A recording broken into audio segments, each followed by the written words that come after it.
الروع قدوة وأصوغ من عزم الرجال مجال. السلام عليكم ورحمة الله وبركاته. موضوعنا maanta wuxuu ku saabsan yahay ahdaaf القراءة ujeedooyinka laga leeyahay wax akhriska.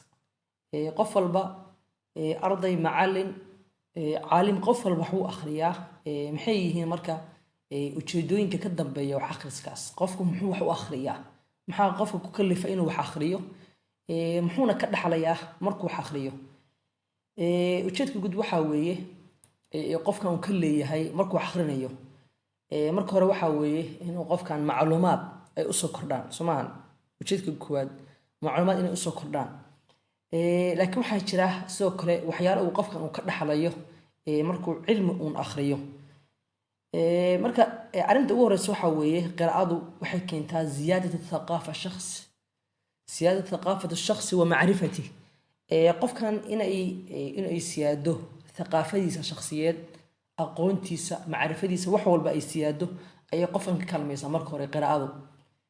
maadaama qofkan inta badan uu akhrinayo macluumaad ama culum kala duwan oo akhrinayo, qofkan thaqaafa ahaan qof dhisan ayuu noqonayaa. arinta labaad waxa weeye qofkan uu ka dhaxlayo waxa weeye akhrinta, inuu qofkan xilliyada firaaqada xataa uu yahay qof mashquul ah. sidoo kale qofkan uu ku raaxaysto inta badan inuu wax dheer qisooyin culum inuu wax kale uu akhriyo inuu ka dhaxlo, taasna way keentaa. macna ku raaxaysiga shay inuu waxyaalo badan oo dheeraad inuu akhriyo ayadana inuu ka dhaxlo ayay keentaa. macna markaan dhahayo qofkan sidoo kale xilliyada firaaqada waa mashquul.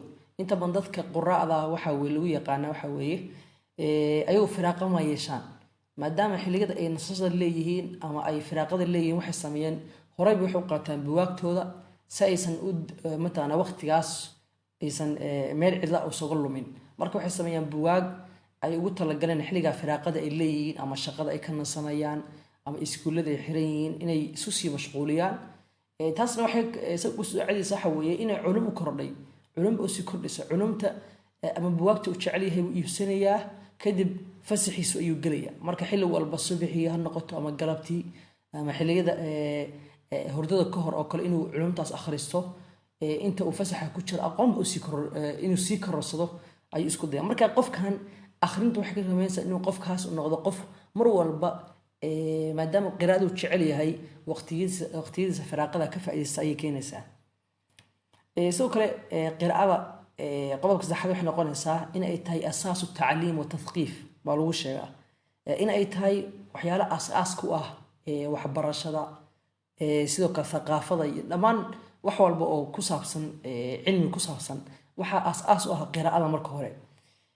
maadaama aan ogsoonahay in uusan qofna awoodin in uu shay barto isagoo aan garinin qaabka wax loo akhriyo. macna qof aan wax akhriska garinin oo culum badan yaqaana arki maysi dabcan, taas wax suurtagal ma aha. marka arintan qiraa'ada qofkan wuxuu ka dhaxlayaa in uu culum badan ama mataqaana thaqaafo badan inuu helo ay ka saacidaysaa. marka ahdaafta ugu waaweyn ugu muhiimsan laga dhaxlo ay ka mid tahay qiraa'ada. qodobka afraad wuxuu noqon karaa waxa weeye ziyaadatu macluumaat alqaari Soomaan. inuu qofkan macluumaad badan inuu hayo, in xirfadihiisa sidoo kale ay badato, xirfahaan inuu qofku u kordho. mar walba wax akhriso marka hore macluumaadka ku kordhaya. sidoo kale maadaama maskaxdaadu ay weerisay culum tira badan, halkaas waxa kobac ka sameynaya, tanmiir ku sameynaya mahaaraad Soomaan. mahaarooyinkaaga iyo xirfadihii aad lahayd ayaa mar walba tadawur sameynaya. marka qofku fikriyan xataa markii ay noqoto de wax ka soo baxaya qofkan xigmadaha ka soo baxaya culum badan buu yaqaanaa.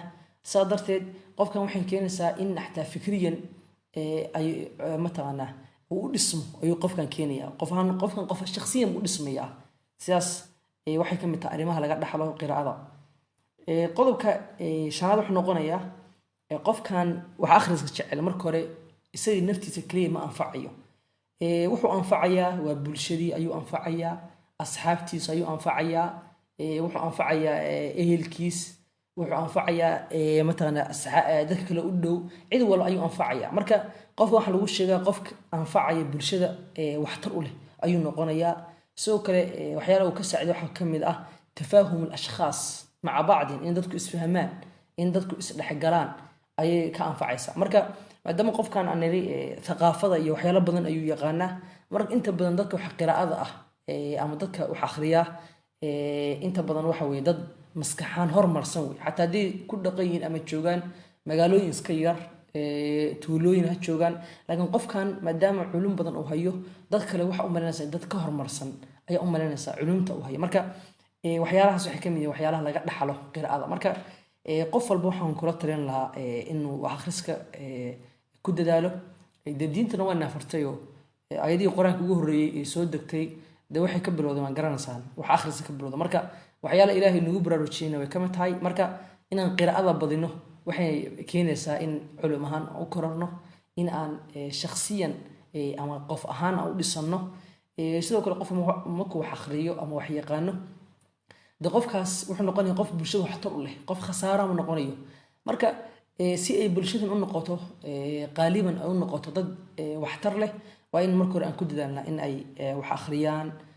culumta inta badan dee akhris kaliya xataa maahano, laakiin akhrisku wuxuu ka mid yahay asaas ahaan, macnaa waxyaalaha basic u ah weeye inuu qofkan culum inuu wax barto ama cilmi yeesho ayay tahay. sidaa darteed ujeedooyinka waa soo gaabinay ahdaafta laga dhaxla, macnaa ahdaafta laga leeyahay ama ujeedooyinka laga leeyahay wax la akhrinta ayaan intaas kusoo koobnaa.